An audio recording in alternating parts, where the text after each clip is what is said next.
Afternoon, everyone. We'd like to welcome you to the Washington County Board of Commissioners today, and thank you for being here. As we begin our service, we have Father Rob William from the Interfaith Council to give us our invocation. And after, is that true, Father? Okay, very good, very good. And after that, our Pledge of Allegiance will be by Sergeant Jake Paul from our Washington County Sheriff's Office. Father?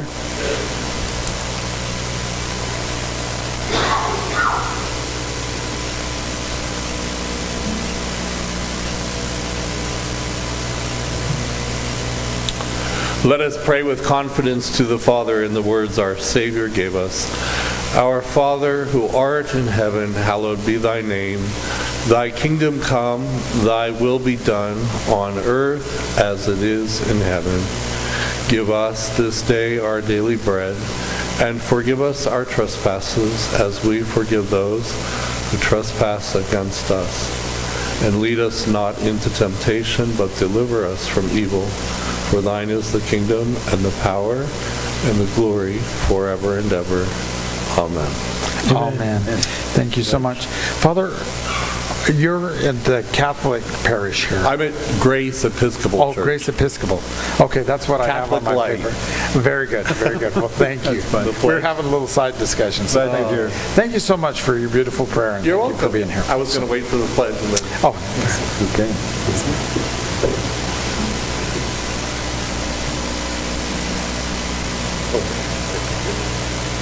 I pledge allegiance to the flag of the United States of America and to the republic for which it stands, one nation, under God, indivisible, with liberty and justice for all.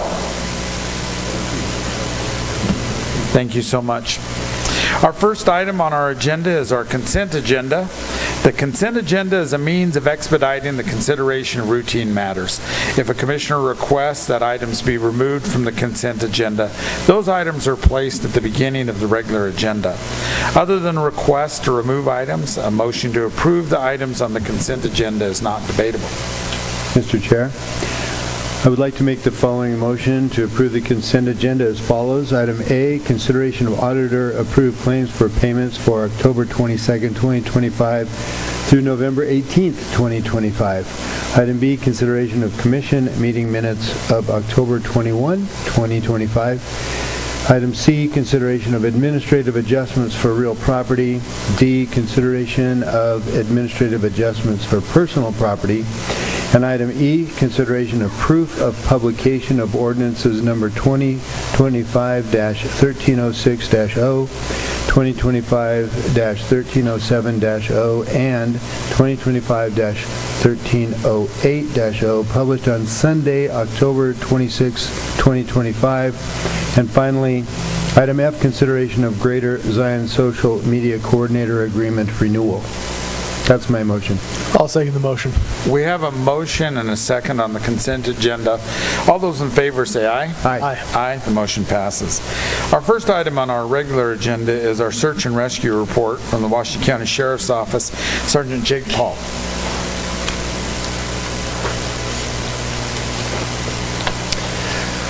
So we had a little bit of a drop in search and rescues with the cold weather moving in, which was kind of nice, to be honest with you. It had been pretty busy for a while. Our total calls for this monthly report, which was October 20th through November 18th, were 7. We had a total of 205.5 non-certified, so volunteer man hours, 18 certified man hours, and a total of 223.5 hours for this month. We're up to 119 incidents, search and rescue incidents in 2025. A few highlights from the rescues this month. One of them was on November 10th at 14:05, and it was a side-by-side rollover on Sand Mountain. We responded to that, and there was an individual who had rolled down into a ravine, and the group that was with him was unable to get to his location to assess his condition. So because of that, we initially requested that Lifelight come and assist because we didn't know his nature of his injuries.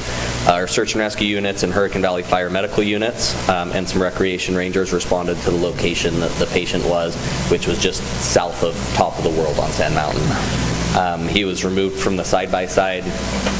My understanding is he was upside down, and they had to roll it back over and get him out, extricate him, had some possible back injuries, and he was carried on a backboard from the location there up the hill to where Lifelight had landed up above, and then loaded in the helicopter and transported to the hospital. Oh, wow. Next one was a missing person also at Sand Mountain, and that was on November 2nd. And so our search and rescue members responded to, it was a female missing person on Sand Mountain. It was reported that she'd become upset, possibly intoxicated, and started to walk into the desert, and she wasn't able to be located by her party. So we didn't know exactly where she was, and due to it being dark, we also requested that Star 9 come out and help us search with their thermal that they have on the helicopter. Star 9 actually, it goes to show that thermal is not perfect because it was good conditions for it. They flew over the location that she was at several times, and our search and rescue team members actually ended up locating her right where they had flown over several times. So they did a good job with that. They brought her back, returned her to her family, and she was okay after that, declined medical information. So October 26th, we had an injured mountain biker on Bear Claw Poppy Trail. It was a female who had been involved in a mountain bike accident. She sounded like she went over the handlebars. She was located and stabilized by search and rescue members and then transported back to Incident Command at the trailhead. And then she was loaded in an ambulance and transported to the hospital. I think she had a possible broken collarbone. That was the highlights from the report this month. Do you guys have any questions? No, thank you. Thanks for your work. Appreciate it. Of course, you mentioned that search and rescue when it was dark. It must have been like at 4:30 in the afternoon. Yeah. Now with the new time change. It was 8 p.m., so it was a little bit later. Yeah, it is getting dark earlier for sure. Exactly. Well, thank you. Appreciate it. Thank you. Our next item of business is consideration of our consideration and ratification of our purchase request. Alfred?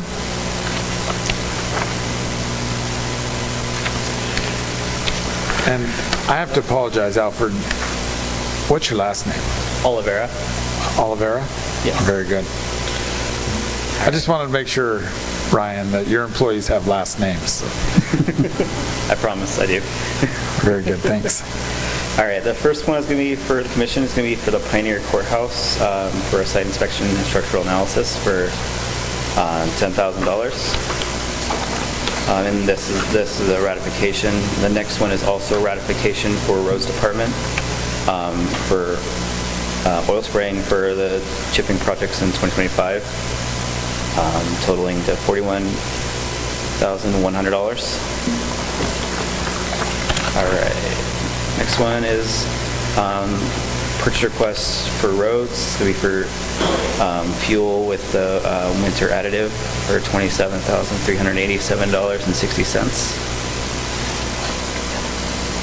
The next one is going to be for the Dixie Center. It's to replace their main water heater with a tankless system for $13,001.98.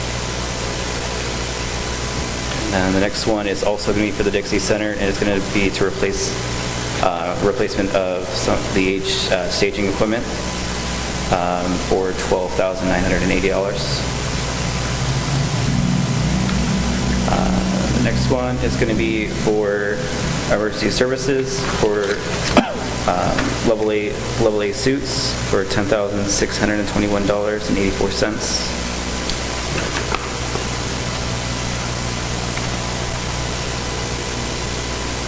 The next one is going to be for the Sheriff's Office, or, well, emergency services, for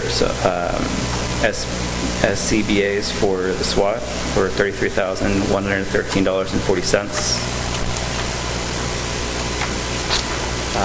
After that is going to be another one for the Sheriff's Office for high fiberglass shell painted for the SAR trucks for $29,649.95.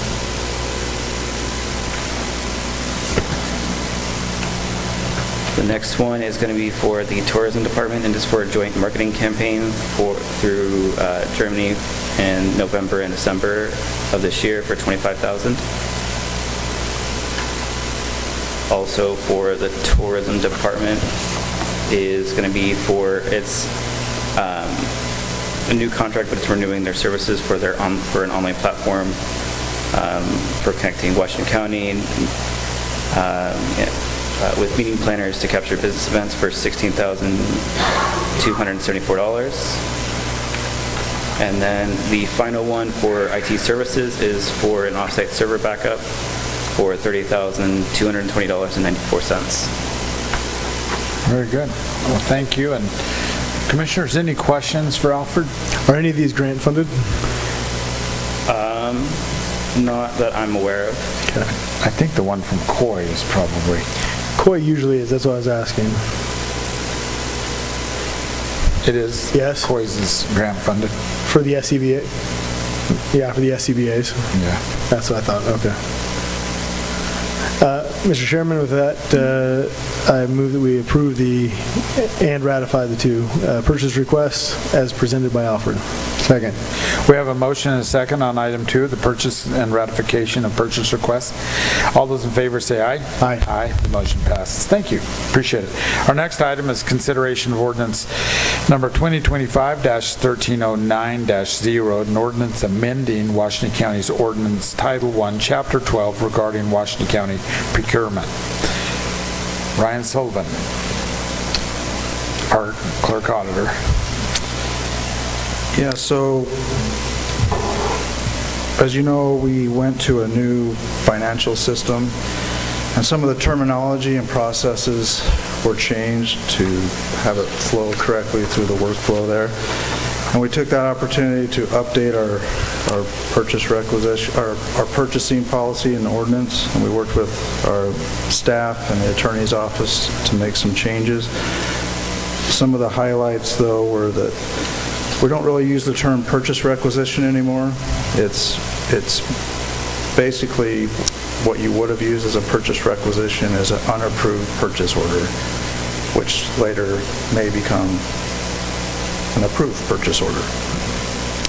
A PO is not required. The other thing is that the PO is no longer we've been practicing this for a while. If you have a resolution, you don't need a purchase order, but we didn't have it actually in the policy. So that's in the policy now, that if you have a resolution that's passed by the commission, that you don't need a purchase order. The purchase order threshold is increasing from $5,000 to $10,000. And the reason for that was to streamline some processes. We capitalize our assets on the county's books at the $10,000 threshold. So it was kind of confusing to keep track of two different numbers of when someone wanted to purchase something. They had to request a purchase order at $5,000. So it just brings it all in line. And sadly, $10,000 it's a lot of money in my book, but it doesn't go a long ways. We read off some of these purchases for most of those were law enforcement related. So those are the three main things. We're changing the purchase requisition to an unapproved purchase order.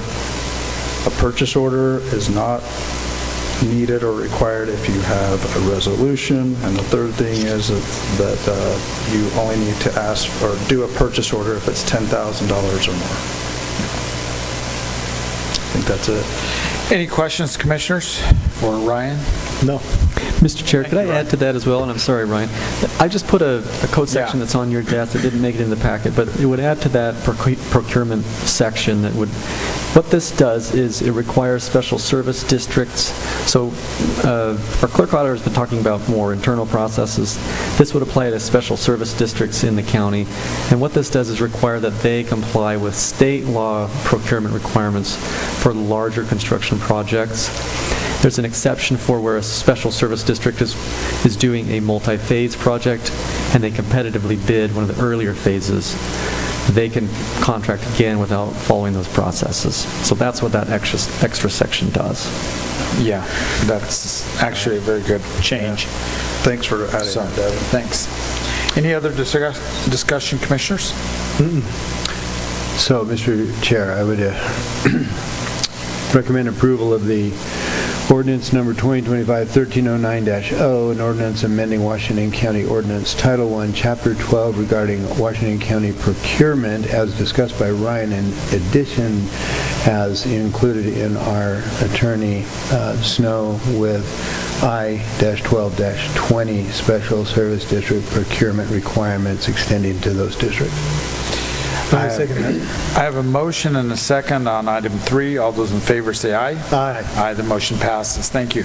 Item 4 is consideration of ordinance number 2025-1309-0, an ordinance rezoning a certain portion of Washington County located at approximately 900 North and Main Street by Leeds from the OST-20 zone, open space transition, 20-acre minimum lot size, and A-20 zone, agricultural, 20-acre minimum lot size, to planned development zone, PDC and PDR, hereafter fully described in this ordinance.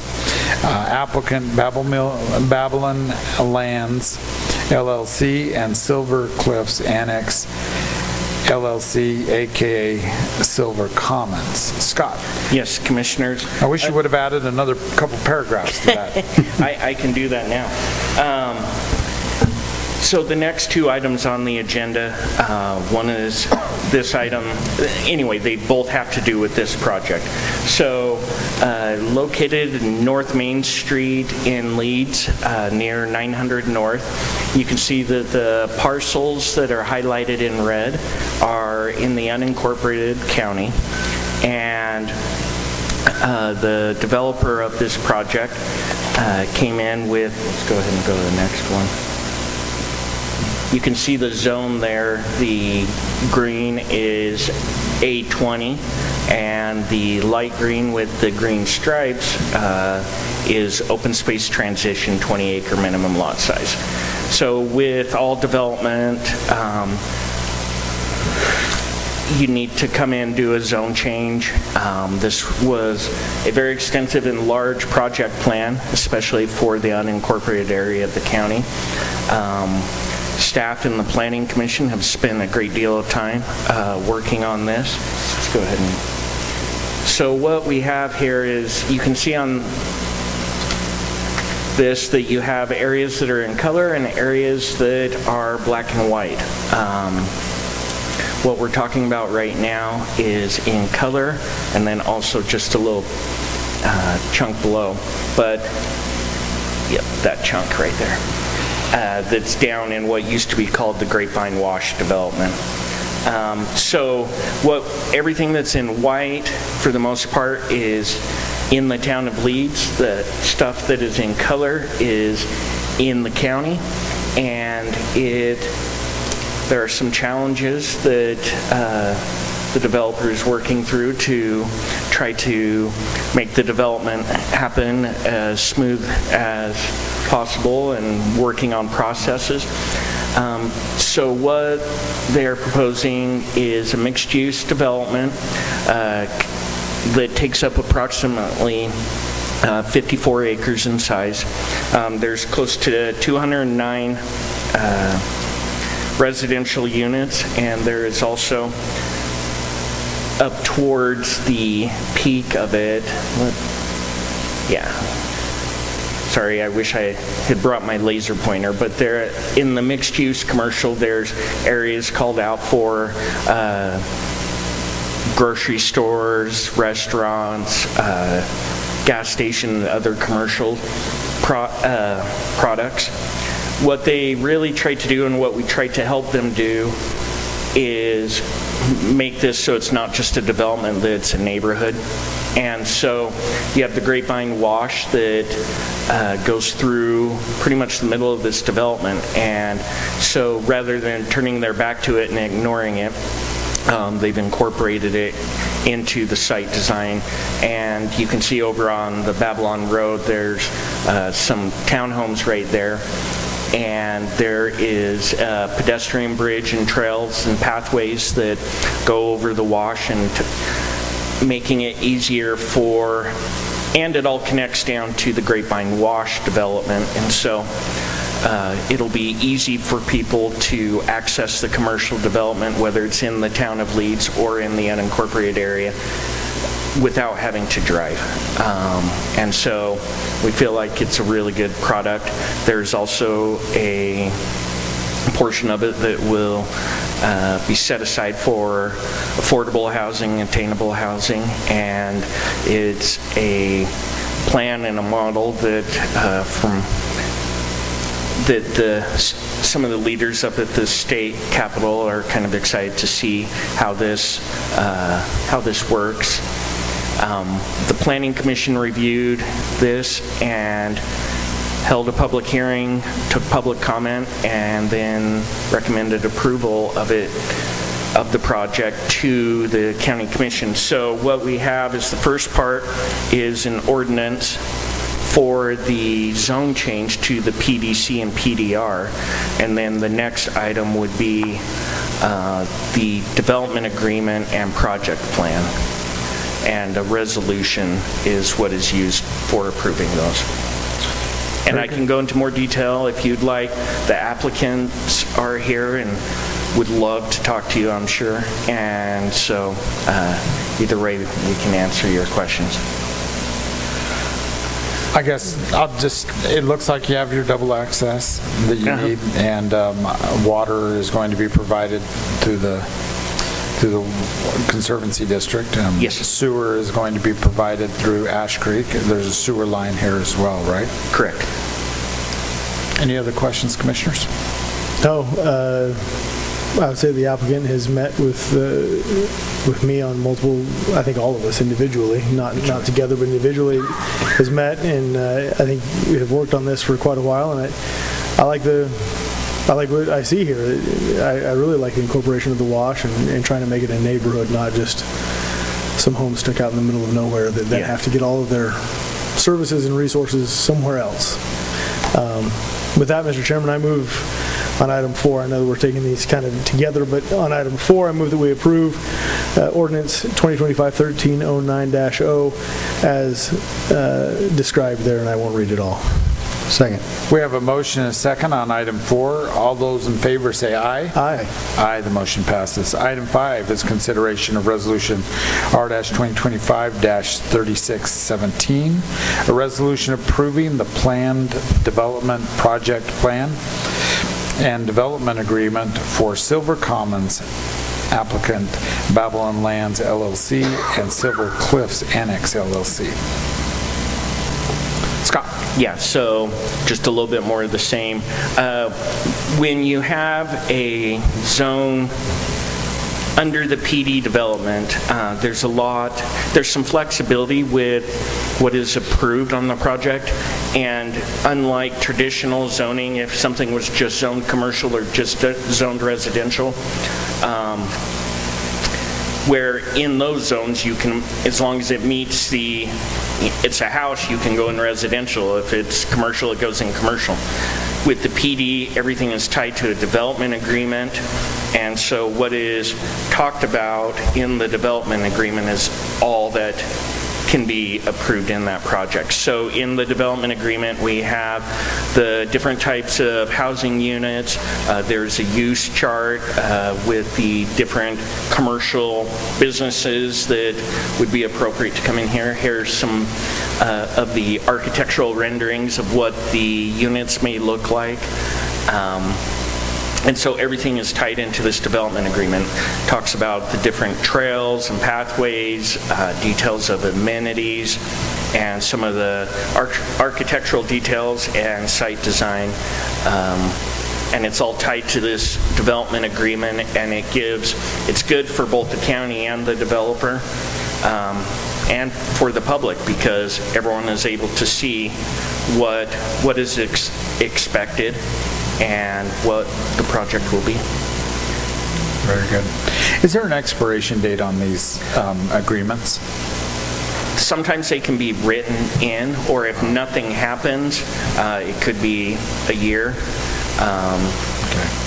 But But it's normally, like, this agreement does not have an expiration date. correct, yeah. So- And so, even if someone came up, I'm sensing her, I don't see her. Yes. But let's say that nothing happened for 10 years and then someone else came in. They would have to amend the PD project plan and Not change make everything. Victoria? Sorry, the development agreement has a 10-year term. Okay. So build it in 10 years or come back in. Yep. Do we also ask that the residential units and the commercial units kind of rise out of the ground simultaneously and not? Not in this agreement. You Okay. could do that where they have to rise simultaneously. That's not written into this. The most amazing thing about this project is the commitment of the developer to provide so many housing units that are affordable under our definition in the development agreement. Yeah. So about half of the residential units will be affordable. It's really a unique product. Yeah. Yeah, and that was one of the things that actually impressed me when the last time I met with the applicant. Because it seems to me more voluntary than we require, and just trying to do the right thing. Attainable housing being the number one issue we face in this county right now. With that, Mr. Chairman, I move that we approve Resolution R 2025-3617, approving the planned development project plan and development agreement for Silver Commons. And I'll second that with the caveat that I would encourage the developer to bring those up together. If we're talking about people not having to travel, if they don't have a car or something to go get services, then if the residential's all built out in 9 years, and then, at the very end of the 10th year, they put a store there. I know that's not their intent. Yes. So I'm just voicing my concern, but I'm a solid second behind the project. We have a motion and a second on item 5. All those in favor say aye. Aye. Aye, the motion passes. Thank you, Scott. Thank you. Victoria. Thanks. Item 6 is a consideration of Resolution R-2025-3618, a resolution approving an agreement with Southwest Behavioral Health Center regarding Justice Reinvestment Funds. Jennifer Woods. I put an S there, it's Wood. Just Wood, yes. It's good. So the agreement that we have is between Washington County and Southwest Behavioral Health. This is a replacement agreement for the one that we currently have in place. What this does, it allows the Justice Reinvestment Funds to draw down through the state through Southwest Behavioral Health to court support services. That helps aid us with being able to provide mental health assessments, substance use assessments, and case management services to those who are criminally involved. Well, certainly it's a good marriage and serves the public. Ready for a motion? Yeah. All right, item number 6, consideration of resolution number R 2025-3618, a resolution approving an agreement with Southwest Behavioral Health Center regarding Justice Reinvestment Funds. That's my motion. Second. We have a motion and a second on item 6. All those in favor say aye. Aye. Aye, the motion passes. Item 7 is consideration of Resolution R-2025-3619, resolution ratifying approval for a grant application for substance abuse treatment. Jennifer? Yes, so this is the grant for the substance abuse treatment in Purgatory.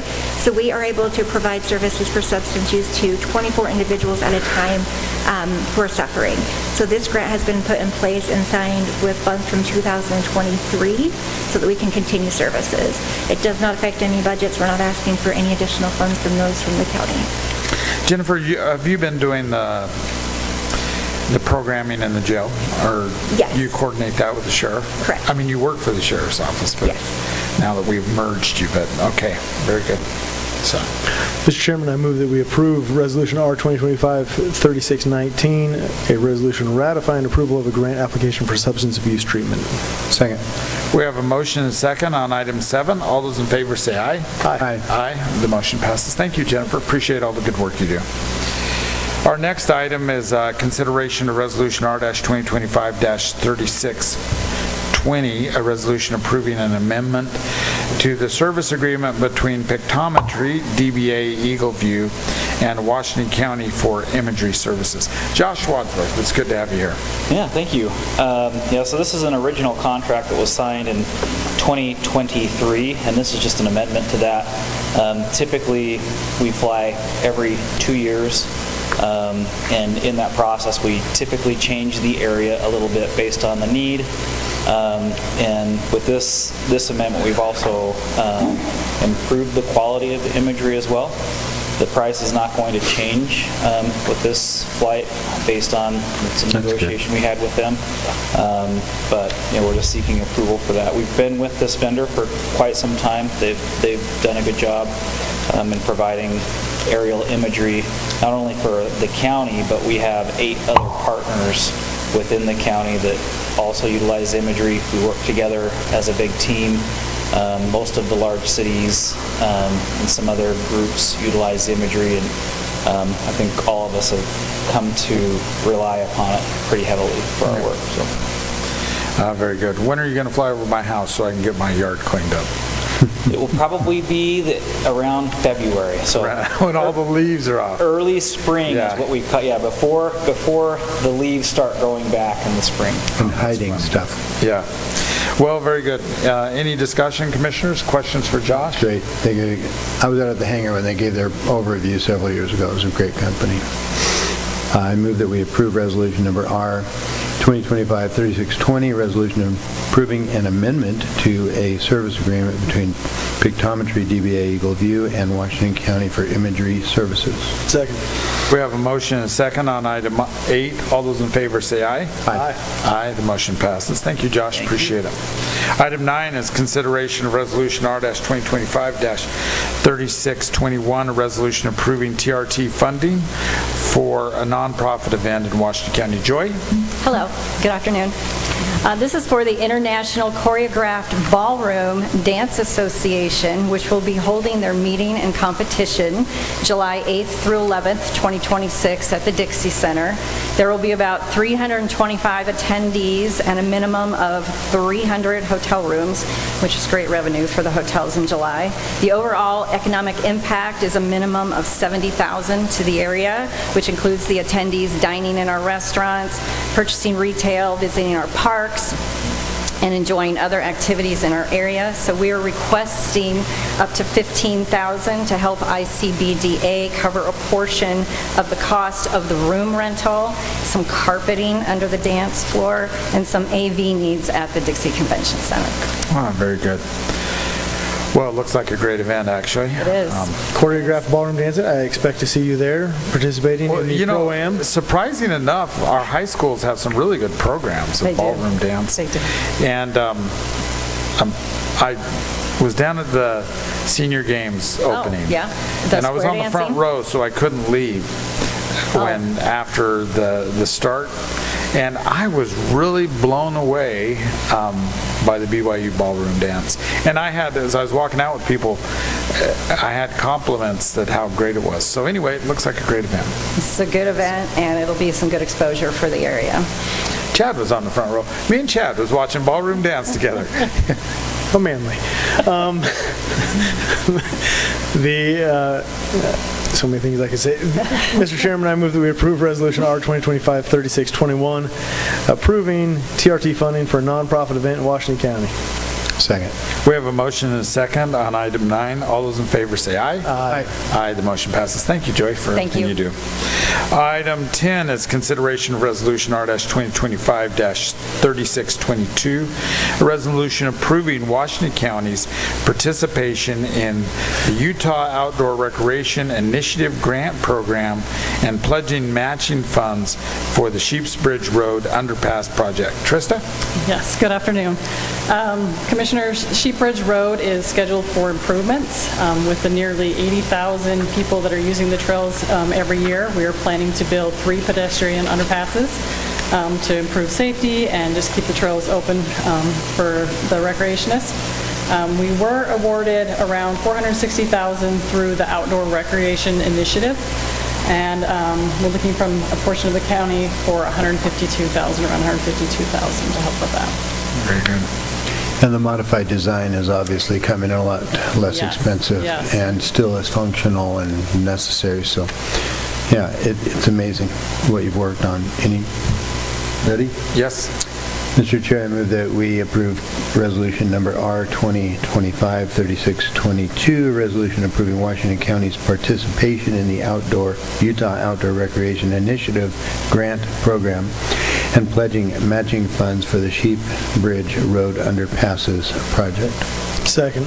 We have a motion and a second on item 10. All those in favor say aye. Aye. Aye. The motion passes. Thank you, Tristan. Appreciate it. Item 11 is consideration of Resolution R-2025-3623, a resolution approving the expenditure of TRT for an event marketing agreement with Red Rock Events LLC. Chad?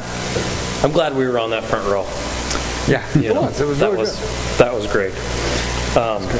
This is recently the transient room, or the TAB board, the transient advisory board, approved some expenditure funds for Red Rock Events. Red Rock Events is for the Intermountain Cup Racing Series, the I-Cup Series, the mountain bike racing series that we have statewide.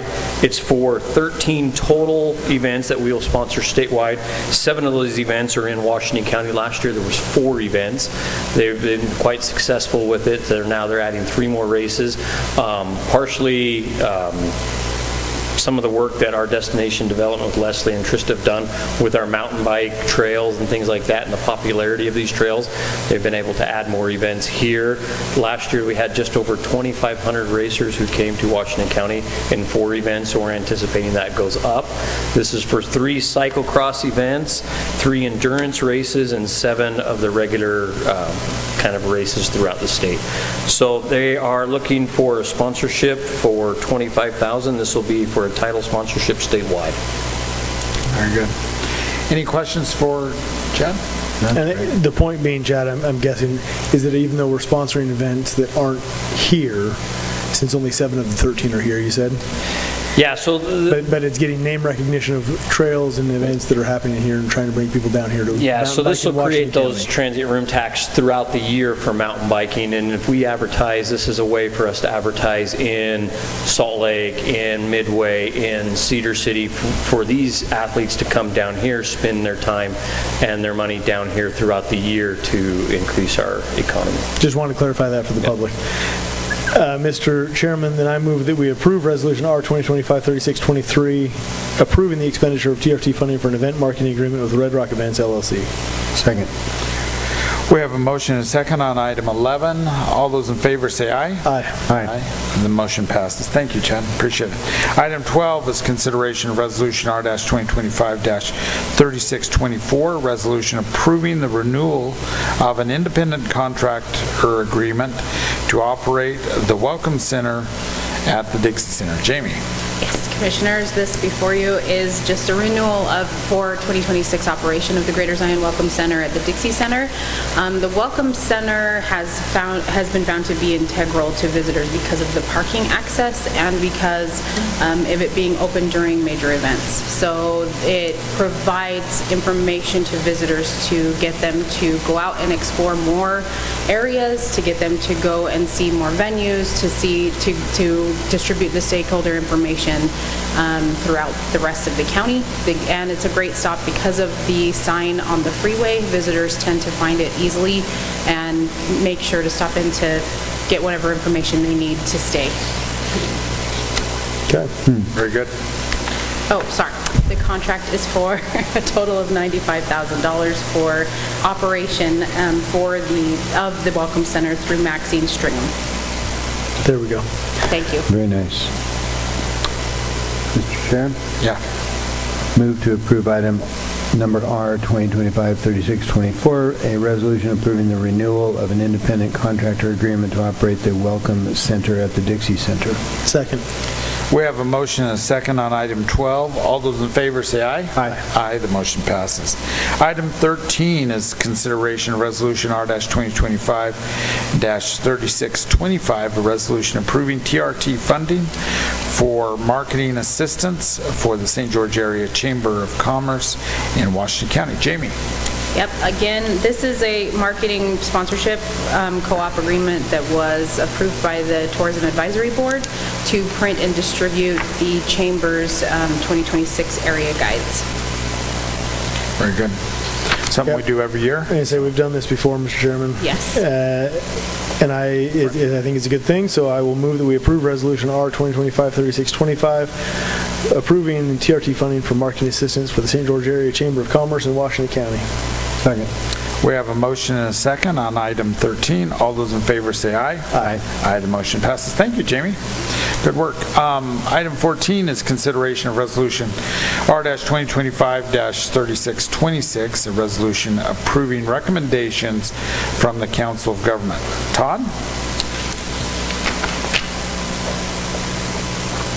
Thank you, Commissioners. The Council of Governments met on October 21st, made the following recommendations and asking for your approval.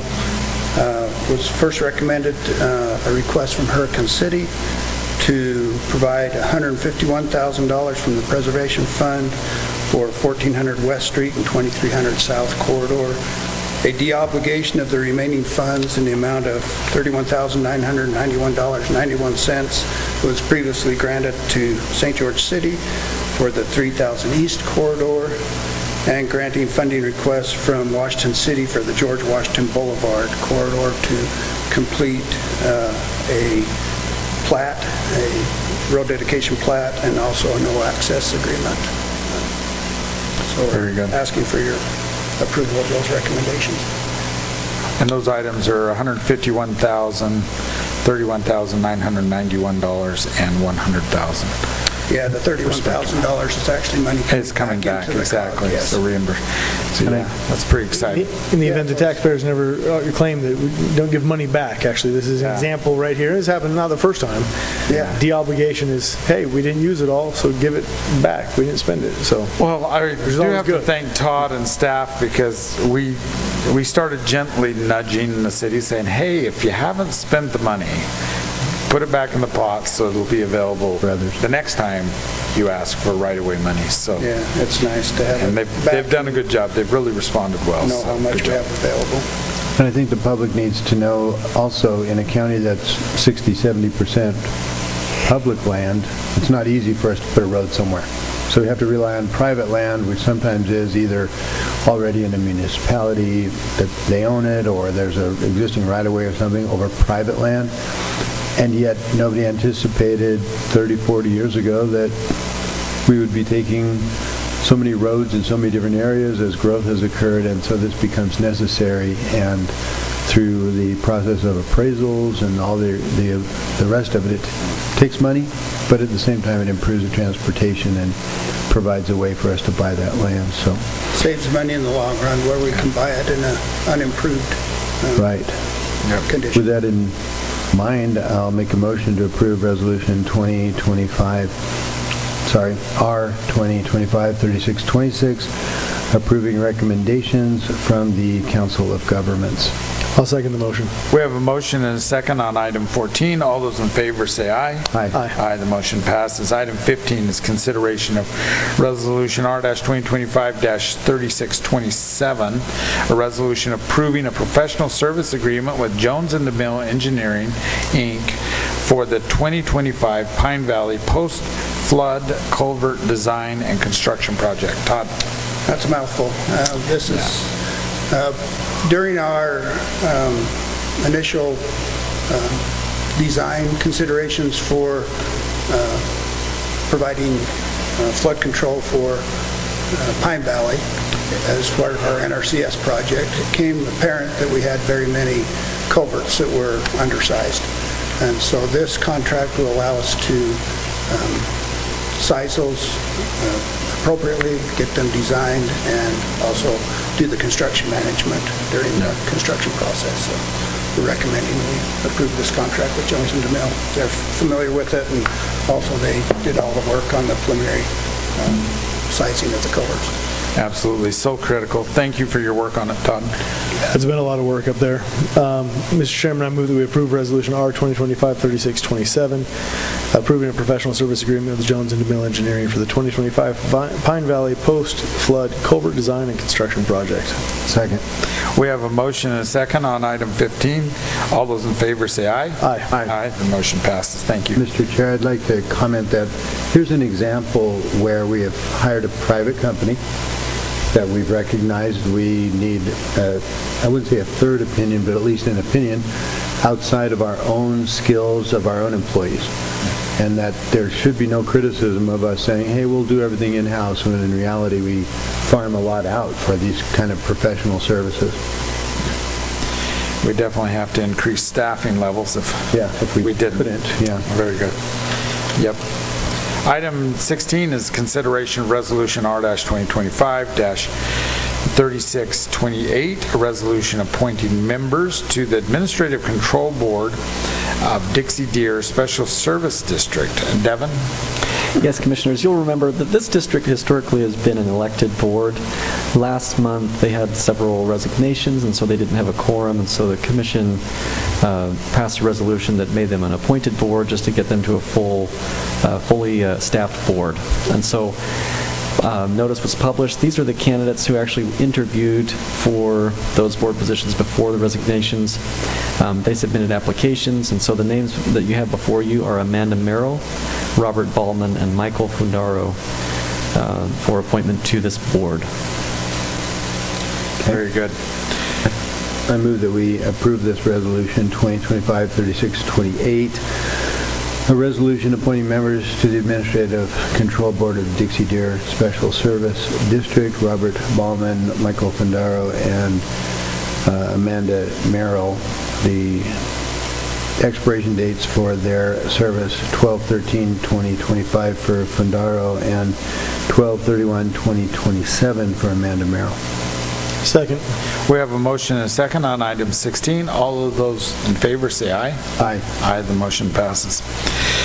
Well, it's that time of year. Our next item is Washington County 2026 tentative budget presentation by our very own Ryan Sullivan.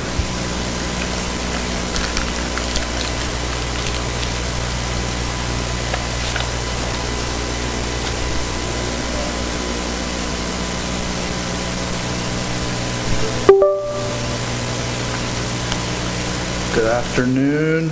Hello. Almost evening. Yeah, I was thinking that in my office there's like 2 Super Bowls a year. One is Election Day, and the second one is the budget, but this is probably like the playoff, because the final budget in December, I would say that's the second Super Bowl. So we will jump right into this. So yeah, we've been working on the 2026 tentative budget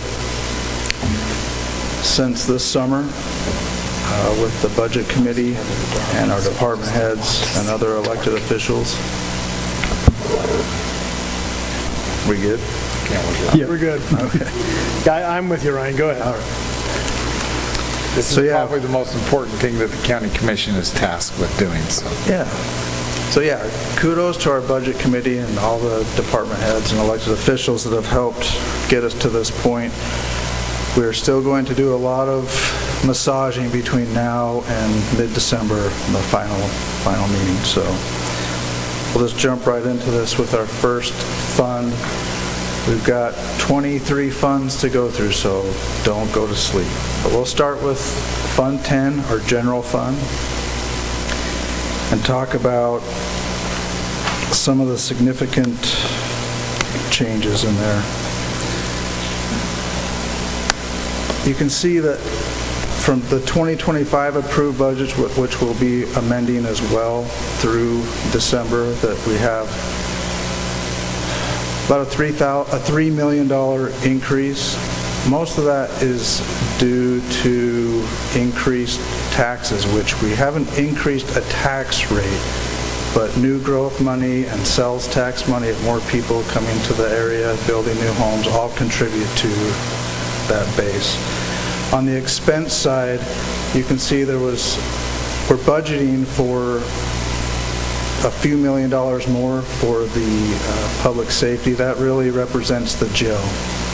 There's been some expansions to the jail, and so that takes equipment, it takes more personnel to run the jail, and there was also on the sheriff's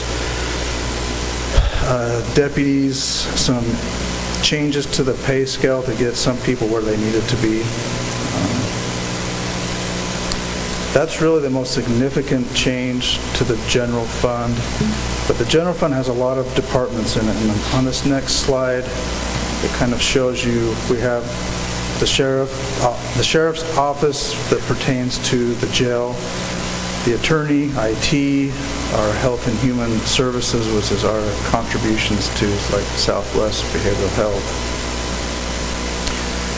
Our facility maintenance, public defender, justice court, recorder, elections, commission, auditor, clerk, human resources, and our small little motor pool that you can barely see there at the end.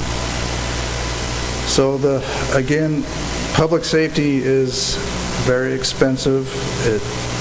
Just this item alone, that department makes up nearly 51% of the general fund expenses.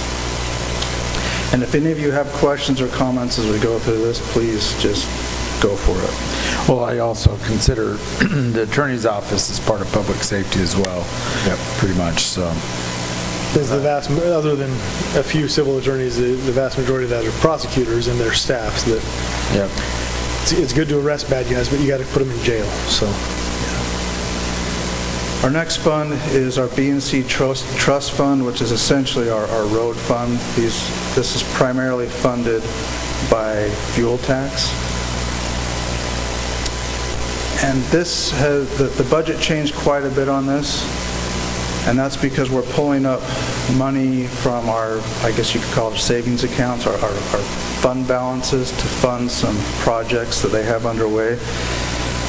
One of the pieces on the revenue side, this $8.3 million, $4 million of that is for Sheep Bridge Road. That will be a federal funding that comes back to us.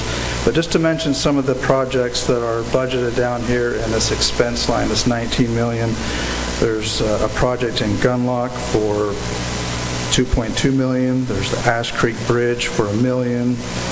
Project out on the old Dixie Highway 91 for $500,000. They've got a big chip sealing project in New Harmony for $500,000. Several construction projects, but again, most of it's grant funded or savings that we're pulling up to do these projects. Fund 12 is our municipal services fund. It's primarily funded from PILT, our payment in lieu of property tax, which is just under $4 million, which is pennies on the dollar of what it really would be if we had control of it and could do what we wanted to do with it. But that's about the amount that we're expected to get for next year. So just on that, when you say pennies on the dollar, roughly 45% of our county is BLM controlled lands. So PILT only comes from BLM, it doesn't come from Forest Service lands. But 45% of our county generates $4 million ish in revenue. That's thanks a lot, federal government. And it's not usually even funded. So, maybe we'll get it. Depends on if Congress actually funds paying for the land that they own and won't turn over. The other portion of the funding primarily comes from sales tax that occurs in unincorporated areas. And the rest of that, we'll talk about as we go through it. Again, a big portion of the change here, which isn't a lot, but the big change is in the sheriff's office. And this part of the sheriff's office represents the patrol side. And again, there's some changes that are going to happen to get some people on their, to get them current on their current pay scale. Wanted to talk about these two transfers down here at the bottom, the $250,000 and the one of $200,000. There's a couple reasons for that. The $250,000 was in our municipal services fund, and it was earmarked for flood damage or flood control, and it made more sense to us to move that to our flood control fund. So that was a one-time transfer that happened this year that won't happen again next. And the other was several grants that were in Fund 12 that the recorder's office absorbed kind of the surveying duties, so we moved those grants over to the general fund. Also, a big increase compared to this year to next year is on fire control. There's a commitment that we have to make that gets increased, and it increased pretty significant this year of our portion of our commitment to help mitigate fire, so that we can, it's almost like I know that's a lot of money, but that's a pretty cheap insurance policy that we can call in the troops if we have a big wildland fire. And that's commitment through the state, excuse me, through the state. Yes. That we're required to pay. Yeah. That is under state law. All right. And again, I don't want to keep picking on the sheriff's office, but this is the patrol side of things compared to the other departments in the municipal services fund, but law enforcement it's just really expensive. All right. Fund 14 is our assessing and collecting fund. It's funded primarily through property tax. And there was really the change here from this year to next is due to new growth. It's new homes, new commercial buildings that are coming online that help contribute to the base there. The two main departments that are funded out of assessing and collecting are the assessor and the treasurer's office. And that miscellaneous assessing and collecting is a portion of the multi-county assessing and collecting that it comes to us. It's kind of in and out. It comes to us when we send it to MCAT, the Multi-County Association Trust. Appraisal Trust. Appraisal Trust. Multi-County Appraisal Trust. Fund 19 is our court support services fund. It's all grant funded except for our commitment that comes out of the general fund of this $175,000. And these are the four main grants that are funded out of there. Not a lot of change in that fund. Fund 20 is our Children's Justice Center. It is also primarily funded with grants. The general fund does kick in some money, and it's proposed of $138,461 for 2026. Fund 22 is our county library fund. It is funded primarily through property tax. However, this figure always just blows my mind every time I look at it, but they're on track to collect $130,000 in late book fines for 2026. So,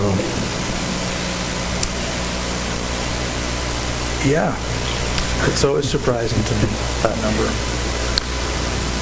There's really the change here is due to new growth calculations. Other than that, things are about the same there. Fund 23 is our Habitat Conservation Fund, where we manage the HCP out of. It is funded by a portion of every building permit that gets issued. There's not really any significant changes here that I could see as we were working through this budget. Fund 24 is our Council on Aging. It's funded primarily through state reimbursements and the county general fund. And the county operates 3 senior centers. As you can see, compared to last year to this year, not really any significant changes, but the general fund, it's almost $750,000 that we fund Council of Aging with. Next fund is tourism. It's funded with TRT, or transient room tax, or in other words, our heads and beds tax. 47% of all of this revenue that comes in has to be spent statutorily on promotion. That's broken out right here. There's the development projects, and then this $14.1 million represents the promotion part of the expenses that we're required to spend on promotion. We work really closely with our tourism director to see like additional hotels that are coming online, events that are planned for next year to come up with this $17.1 million of expected TRT tax that will be coming into the county. Some of the notable projects that will be paid out of the tourism development expense line is a NICA course for nearly $2.9 million. I believe that's National Interscholastic Cycling Association. Some bikes? Yeah, Some mountain bikers? biking. Mountain biking for high yep. schools. Okay. Yeah. Sheet Bridge Underpass, $1.6 million. The Springdale Virgin Shuttle for $400,000. And the Washington City Buena Vista Trail for $300,000. Trying to think if there's something else I wanted to mention on this one. Ryan, where's the intergovernmental part come in? So those are grants that come back to the county. I don't know if Brittany's here would want to speak. She's not, but we just talked about one of them just a minute ago, the outdoor rec grant, $475,000 or whatever it was. We can pull the paper back up here, but then we had a match of $152,000, so it was generally state funds. Okay. Fund 26 is our county recreation fund. It is funded primarily by TRCCA tax, which is restaurant tax. Anytime someone eats a meal, a portion of that tax comes to this fund. The big change here is some projects that are planned out to the regional park facilities so far. Other than that, everything else was pretty aligned with the prior year. I know that there's a master plan that's in the works for the future of Legacy Park.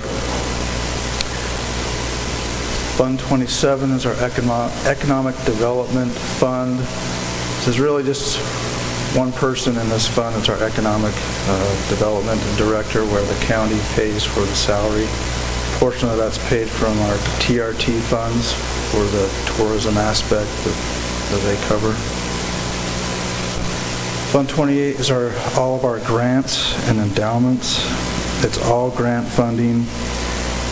The big jump in this is due to the Zion Utility Project. And again, this is all grant funded. This is what I would say just an in and out. We pay the bills, and then we get reimbursed from the federal government on that particular project. These are the estimates that we worked with Heath on, what to expect on that project for next year. So, Commissioners, you can probably talk to this more than I, but from what I understand, it's a project to get sewer up Zion Canyon to the lodge area. Is that where it's... All the way to the Temple of Sinawab, all the way to the Riverwalk eventually. But this is done in 3 phases. And this won't get it all the way to the Temple of Sinawaba, but it gets it past the grotto. And it's expensive to put in sewer in a national park. Okay, Fund 29 is our Dixie Center. And it's funded primarily by charges for services and restaurant, or TRCCA, and TRT funds. There's really not any significant changes there that we have budgeted. So I think this is our first full year since we split from the City of St. George on that. Fund 30 is our RAP tax fund. RAP tax, as you know, is a sales tax. That 10 cents of every $100 that is spent goes to this fund. It really has three, I would say, important categories. The first one is our entities distribution. This is essentially in and out as well. It's money that gets taken in, and then we send it out to the participating cities and towns that are part of RAP tax. The other one is the 15% of all funds that are brought in are held in this special department, the RAP tax of 15% that is used for cultural arts. That's all governed by a RAP board every year that determines what recreation, arts, or park project they're going to use that on. And the third one would be the county's portion, the RAP tax that pertains to the county. And I think that the commission has tried to use that for unincorporated RAP projects, unincorporated areas. One thing we did start doing this year when the RAP tax was renewed, we have staff in the county auditor side of things that it's a lot of work to administer this, and we have been doing it for free for 10 years. So we actually implemented a 1.5% administration fee of everything that comes in, goes as revenue to my department. Thank you. So that's $96,000 that comes back to the general fund, which helps the county. Okay, Fund 33 is our debt service fund. And one of the noteworthy things I wanted to say, in 2026, our last general obligation bond payment will be paid, and that is our library bond payment of $369,700. So after next year, we will not owe any money for general obligation bonds. That's exciting. There's the sales tax bond that is for our DMV and tax commission office over in Hurricane, but they pay rent that covers this payment, so that doesn't weigh heavily on my mind at night. And the other one is our Justice Center, our attorney's office. That's really the most significant debt that's hanging out there for the county in my mind. The other items listed there for the Hurricane Valley Fire, there's another one for Hurricane Valley Fire, one for the Southwest Special Service District. These small fire districts couldn't go get a loan on their own, so we borrow the money for them, and then they pay us the payments. So these are pass-through loans for fire trucks and fire stations. What's the 2006 sales tax bond? The one at the top. 2006, so that's the DMV and... oh, that's right. The DMV and driver license. And the state is paying that as well. Yeah. So. Fund 35 is our flood damage fund. The reason this one went down $3 million is the Frog Hollow study was completed this year, so that wasn't dropped off going into next year. These projects are all, the majority are funded through NRCS. They're all refunded back to us. So we do a big project in the river and the money comes back. So outside of the Washington County disaster, almost all of that is pass-through funds from grants, different projects going on, even in other communities, right? Correct. So, let's see here. Getting ahead of myself. Fund 45 is our capital projects fund. There's several projects that will be completed this year, and that's why you see a big drop in our expenses and revenue for this year.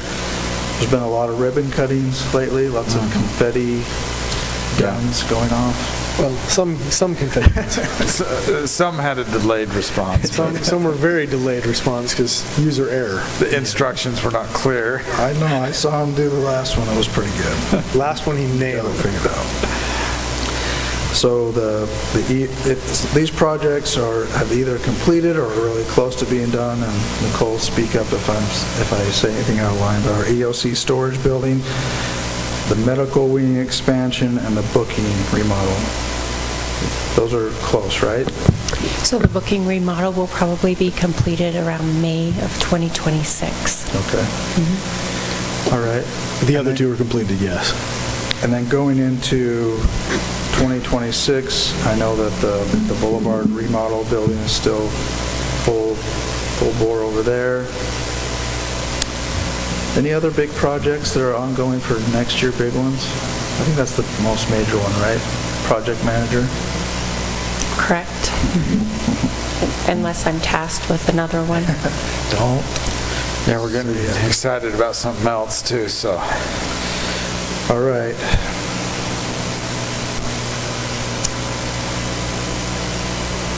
Fund 52 and 53 are the Flood Control Authority General Fund and the Flood Control Authority Capital Projects Funds. These funds really aren't ours, but they're a jointly governed organization that $1.50 from every utility connection in St. George, Washington, and Santa Clara funds this revenue source. And Washington County's contribution is we do all the books and accounting for them. So they their board approves their budget, their expenses, but we are required to have them reported on our books, almost as a component unit. So they do work along the major, like the Virgin River and Santa Clara River to help mitigate any flooding. It's crazy the amount of money that we have to spend to mitigate floods and to respond to them. Okay, Fund 60 is you're almost done, guys. You got 3 left. Fund 60 is our Corridor Preservation Fund, otherwise known as COG, Council of Governments. The purpose of this fund, the reason it exists, is to purchase right-of-ways for future growth, roadways. It's funded by a portion of car registrations. It's $10 for every car registration goes to fund this. So this not a lot of changes there on this either. Fund 74 is the Wildlife Museum that's connected to the Dixie Center. No real significant changes there. And Fund 76 is our payroll fund. The increase here is due primarily to increases to healthcare, which that seems to be the common thing around public and private enterprises. So this is the total budget proposed right now. I know that it will probably change some between now and the final budget meeting in December. We're looking at around $230 million. The 2025 budget, which we will talk about a little later in this commission meeting, will be open for amendments, so I'm sure that will be changing some as well. I really want to just thank the Budget Committee and all the department heads and elected officials. I know it's a lot of work on this for essentially 5-6 months to get to this point. I also want to mention that this budget does include a 3% cost of living increase, as well as some merit increases based on employee performance. And is there any questions or further comment on? I have one. Yeah, go ahead. Okay. One, I want to express our appreciation too, but this comes without a tax increase, that you balance the budget with that committee and the hard work of everyone really in the county. Are you taking into account, and correct me if I'm wrong, but sometime in July, don't we have a TRT adjustment allowed by the legislature? Are we just going to wait to see what that is, or have you tried to incorporate that? Brittany may have incorporated that into some of her projections. Okay. But where I think we prolonged that because there was the hoteliers had made booking arrangements for big groups to come in, so they held off. Delayed it. That might come a little later. The other one was the 0.33% still proposed on how we're going to handle that on the EOC or emergency services. Yeah, that is not right now currently in the proposed budget. All right, and finally, I want to make the point that we don't have a municipal services tax, even though you have a headline as municipal services at a particular fund. I'm mostly talking to the press here, because other counties fund their sheriff and a lot of other things not out of Fund 10, but out of their municipal services. And we don't have that luxury, or at least we're not taxing our people in such a way. Yeah, I guess I would say that those that live in unincorporated areas currently right now are getting a break, where most entities, most counties do charge a municipal services tax to fund the sheriff to show up to your house, or for community development to plan something or issue a building permit in your area.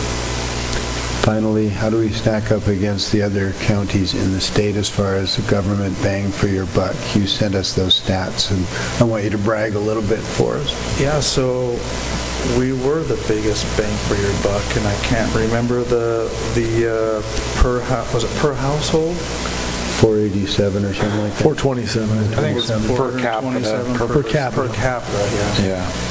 But yeah, the Utah Taxpayers Association did some analysis, and Washington County was the lowest per capita regarding property tax, or taxes overall. So. Not by a little bit either. Roughly a third of the average. The average is almost $1,200 per person, and we're at just over $400 per person. So it's yeah, Ryan, thank you for all this. I'll echo what Commissioner Holmquist said. Thanks to and what you said, to all the department heads, the elected officials, everybody trying to make every dollar stretch further. We are keenly aware that it is very expensive to live in Washington County, and we do not want to put an additional tax burden on our taxpayers' backs. If you look around the state, I think, Devin, actually, I think we talked about this. Is it 20 or 30% of all cities and counties around the state right now are going through truth and taxation to raise taxes? It's a large number. It's huge. Because that's the easiest, I mean, it's hard to raise taxes, and it should be hard to raise taxes, but it's the easiest thing to do when, we need more money. Let's just go back to the taxpayers and raise more. We'll just raise more money. We'll raise the taxes. And this is now the 16th year in a row that Washington County has not raised property taxes. That's not proposed in your budget here to raise property taxes. And yet we're still the lowest taxed county in the state.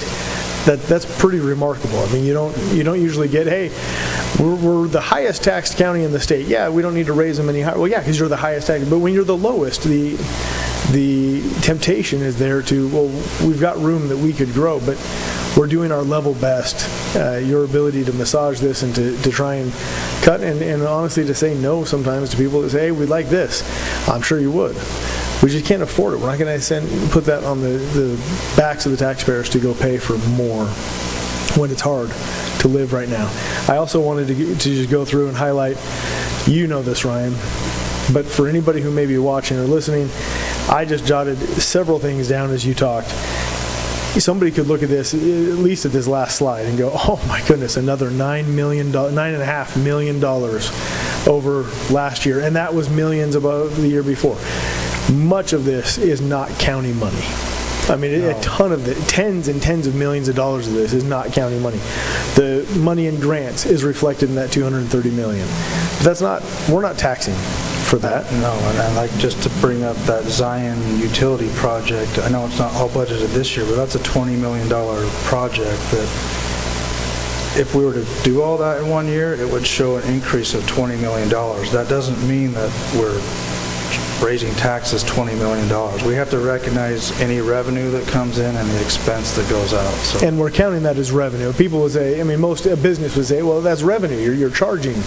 Well, we're not charging the taxpayers. That's revenue because it's money that has come to the county from the state coffers that we're then turning around and paying. We didn't keep any of that. There's no, hey, we've got $18 million we can go spend on stuff that we need now. The money, and then a whole bunch of this is pass-through money. That's the RAP money, the Zion Sewer, Sheep Bridge Road paving, the SSD debt that's not ours, right, is reflected on this. State payments on the DMB building is not, those are debt payments, but that's not revenue. But the NRCS funds, which is millions of dollars. The flood control money, the COG, which is almost all of it being spent in cities, not in the county. And the list goes on and on. That's all reflected in this, but I want the public to know we're not raising more and more money. We're not spending more and more money. And sometimes, like some of the road projects, we have saved for years. And now that we've saved enough, let's go build that project. And people say, well, holy cow, that's a lot of money. And it is. Roads are friggin' expensive.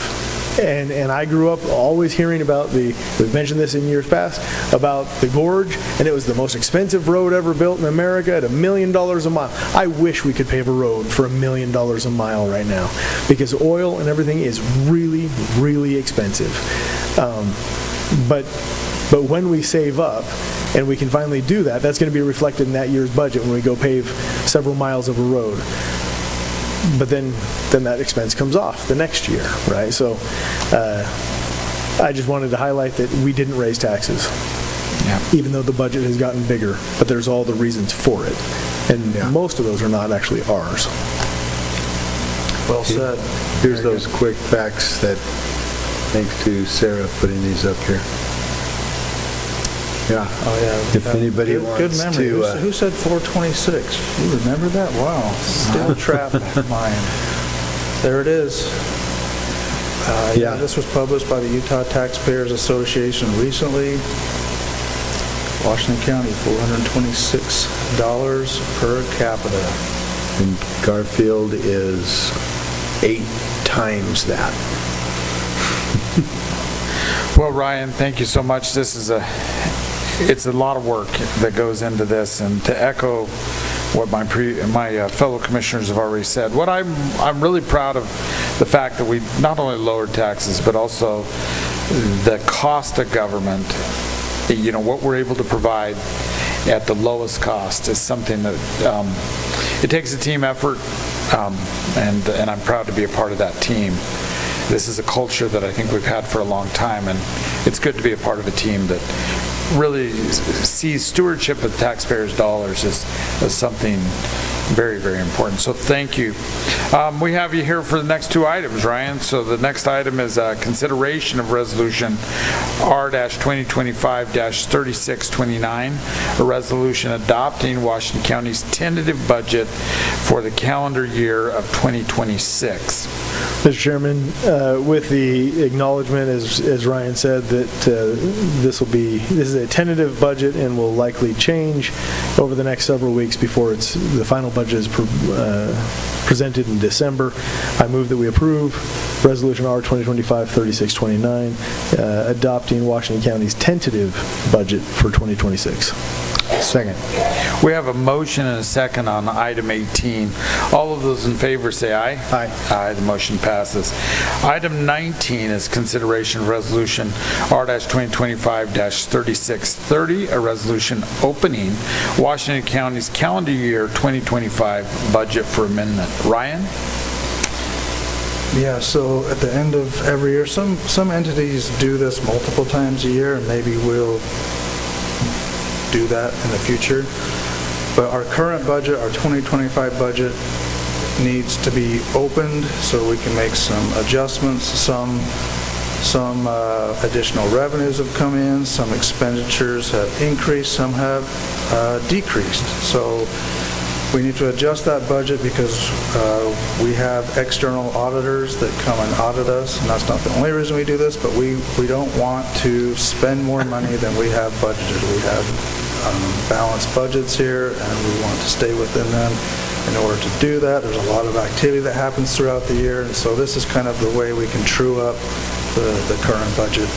So, yeah, we're wanting to open the budget now, and we'll finalize that at the same time we finalize the 2026 budget in December. And just a point of, just a question. We open it, you'll be making those adjustments. Do we have a public hearing at the same time we have a public hearing for the tentative budget? Or do we have a public hearing on the changes, the amendments to the budget? Maybe I should ask Devin. I can't remember. Yes, we will. We have a public hearing for it. Excellent. Mr. Chair, I move on item 19 that we pass resolution number R 2025-3630, a resolution opening Washington County's calendar year 2025 budget for adjustments. Second the motion. We have a motion and a second on item 19. All those in favor say aye. Aye. Aye. The motion passes. Our next item is item 20, which is our commissioner report. Any reports? Well, we already covered the only one that I was going to go over, but that we were number one in the state for the lowest tax again. That's a award that I love that we win, and we should continue to strive for every year. And it's my wife's birthday, so I'm just going to say happy birthday to Joanna. And now I get the bonus points for saying that on the public record. I'll second that. I think we should all say happy birthday to Joanna, and also she should probably get a medal or something special. She should. As though she watches this meeting too. Exactly. But I can tell her that it was mentioned. Yes. I've met two people in Adam's life that I've come to appreciate have so much to do with his success. One is Joanna, and one is your mom. They are two delightful people, and who are destined for heaven. For yes. Sure. Every time you should see them, you should say thank you for helping me, because you owe them a lot. They're great people. They are. We had some great celebrations. I think we've already covered those, but I thought they went out fantastic, and I appreciated the community's support. It's just so fun to be there with our fellow people from cities, our representatives, as we were able to cut the ribbon both in the medical wing at the jail, and then also cut the ribbon at the EOC buildings as well. So great celebrations. Mr. Chair, 2 weeks ago I wasn't here. How many days ago was that the last meeting, but we were well represented at the christening of the USS Utah, along with members from Washington City and one representative from the governor's office. But one thing that I want to note is, where was Salt Lake? Where was Provo? Where were the other counties? Nobody. Yep. Washington County, Washington City stepped up to the plate to support the internal workings of the area named after our state, and I think we'll get great representation amongst the crew that will spend 33 days at a time underwater. A year ago, we had the commander here. It was a lot of fun. Had him at our county fair, actually, so it wasn't quite a year ago, but a lot of fun. Well, with that, we will stand adjourned. Thank you. Thank you. Vamos. For Maury. Maury's going to write. Maury, you can write an article saying, happy birthday, Joanna. Pretty much. Yeah, sure. Why not? Best news of the county. $50.